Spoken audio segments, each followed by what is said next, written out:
کو خواب دکھائے، ان کے ساتھ کھایا، ان کے ساتھ پیا، اس نے بتایا وہ بھی ان جیسا ہی ہے۔ نہ وہ ارب پتیوں کا نمائندہ ہے، نہ وہ روایتی سیاستدان، نہ ہی وہ خوابوں کا سوداگر ہے۔ وہ جو کہہ رہا ہے وہ کر کے بھی دکھائے گا۔ زہران ممدانی کا ہمدردانہ رویہ ان کے ووٹرز کو بہت پسند آیا اور انہوں نے اپنے پسندیدہ لیڈر کے لیے بیلٹ باکسز ووٹوں سے بھر دیے۔ زہران ممدانی اپنے انتخابی مہم کے دوران ایک کرشماتی لیڈر کے طور پہ ابھرے۔ نوجوان زہران ممدانی کو ان کے سپورٹرز نے ہر جگہ بہت پیار دیا۔ بچوں، بزرگوں، نوجوان لڑکے، لڑکیوں اور خواتین کے لیے زہران ممدانی سپر سٹار ہیں، جن کے ساتھ تصاویر اور سیلفیز بنوانا اور اپنے سوشل میڈیا اکاؤنٹس کے ڈی پی بنانا وہ اپنے لیے اعزاز سمجھتے ہیں۔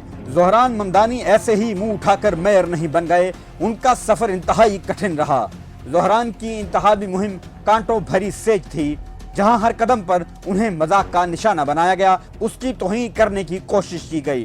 تعصب زدہ سفید فاموں نے، نفرت میں لتھڑے یہودیوں نے ممدانی کو اپنا دشمن قرار دیا۔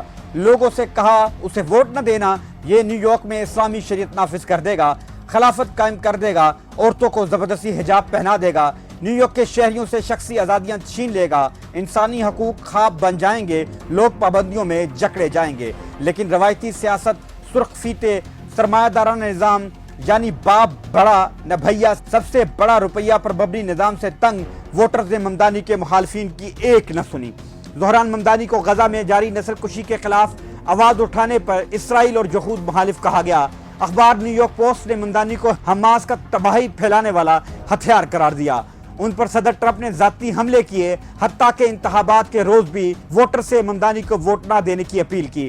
ٹرمپ نے کہا کہ ممدانی کمیونسٹ ہے، اگر ایک کمیونسٹ نیو یارک چلائے گا تو وہ سارا پیسہ ضائع ہوگا جو وہاں بھیجا جائے گا۔ ٹرمپ نے ممدانی کو ہرانے کے لیے نیو یارک کی وفاقی فنڈنگ بند کرنے کی دھمکی دی۔ یہودی لابی نے زہران ممدانی کی داڑھی کو نشانہ بناتے ہوئے انہیں شدت پسند کے طور پر اچھالا۔ غزہ میں اسرائیلی مظالم پر زہران ممدانی نے نیتن یاہو کو وارننگ دی، اگر وہ میئر بنے اور نیتن یاہو جنرل اسمبلی سے خطاب کرنے آیا تو اسے گرفتار کر لیں گے۔ ممدانی کے جرأت مندانہ موقف کو بے حد پذیرائی ملی، جبکہ یہودی لابی نے ان کے خلاف نفرت انگیز مہم تیز کر دی۔ دنیا کے امیر ترین شخص ایلون مسک، ہل ایکمن اور مائیکل بلومبرگ جیسے کھرب پتیوں نے ممدانی کو ہرانے کے لیے اپنے خزانوں کے منہ کھول دیے، لیکن نیو یارک کے ووٹرز بکنے والے نہیں تھے۔ ڈالرز کی ریل پیلنٹ کے خیالات نہ بدل سکی، انہوں نے ممدانی کو منتخب کر کے سفید فام شدت پسندوں کا منہ بند کر دیا۔ ووٹرز نے ممدانی پر لگے تمام الزامات کو ووٹ کے ٹھپے سے مسترد کر دیا۔ مخالفین کی بے پناہ نفرت، منفی پروپیگنڈے، اسلامی فوبیا پر مبنی ذاتی حملوں کے باوجود زہران ممدانی نے نفرت کی بجائے خواب بیچے، امید جگائی، لوگوں کو گلے لگایا، نیو یارک کی سڑکوں اور جلسوں میں رقص کیا۔ ممدانی کے حوالے سے لوگوں کے ذہنوں میں سوال پیدا ہوا کہ ایک 34 سال کا نوجوان دنیا کے مصروف ترین معروف شہر کا نظام کیسے چلائے گا۔ کم و بیش 1 کروڑ کی آبادی کا شہر نیو یارک، جس کا میئر بہت ہی اختیارات کا مالک ہے، تقریباً 116 ارب ڈالر کا سالانہ بجٹ، اسے متعدد مالی اور انتظامی فیصلے کرنا ہوں گے۔ ممدانی یہ سب جانتے ہوئے بھی اس میدان میں اترے۔ انہوں نے اپنی انتخابی مہم کا محور تارکین وطن کو بنایا، نیو یارک کی تقریباً 10 لاکھ مسلمانوں کے مسائل کو اٹھایا، سیاہ فاموں سے ہونے والی زیادتیوں پر آواز اٹھائی۔ دن رات محنت مزدوری کرنے والے ٹیکسی ڈرائیور، چھوٹے چھوٹے سٹالز لگا کر روزی کمانے والوں اور دفاتر میں صفائی کا کام کرنے والوں کو ممدانی کے تبدیلی کے نعرے نے اپنائیت کا احساس ہوا۔